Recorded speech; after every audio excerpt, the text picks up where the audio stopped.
একদিন কবর আমারে সব সম্পর্ক ছিন্ন করে দিবে, একদিন মৃত্যু আমাকে সব ভুলায় দিবে, সব ভুলায় দিবে।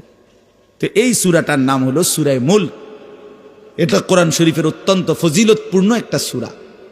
মাত্র 30টা আয়াত এই সূরার মধ্যে।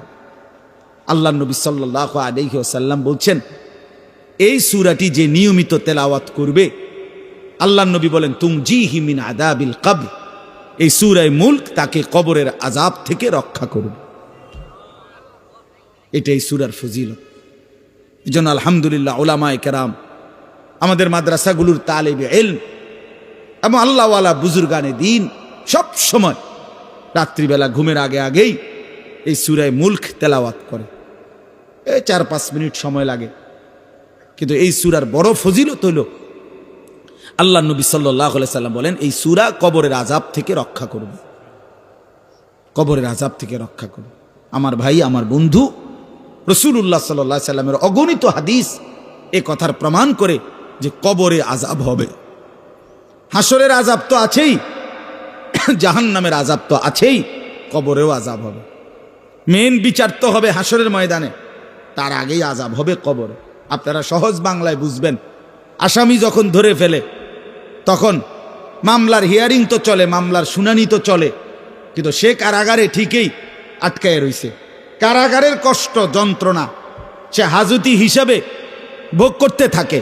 আবার যখন মামলার রায় হয়, তখন সে আবার আসামির পরে হিসাব পড়ে, কিন্তু কষ্ট লাঞ্ছনা এটা তো তার শুরু হয়ে যায়।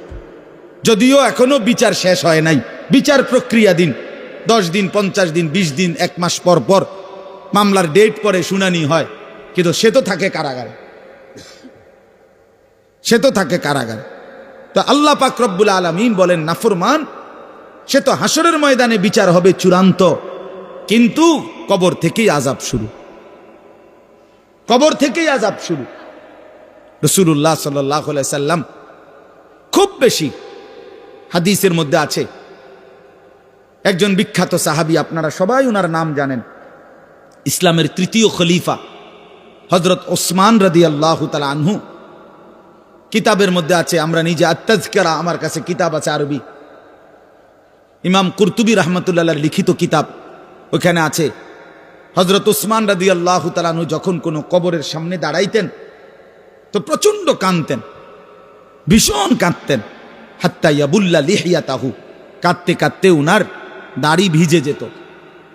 তো উনার সাথীরা জিজ্ঞেস করতেন, হযরত আপনি জাহান্নামের কথা বললেন,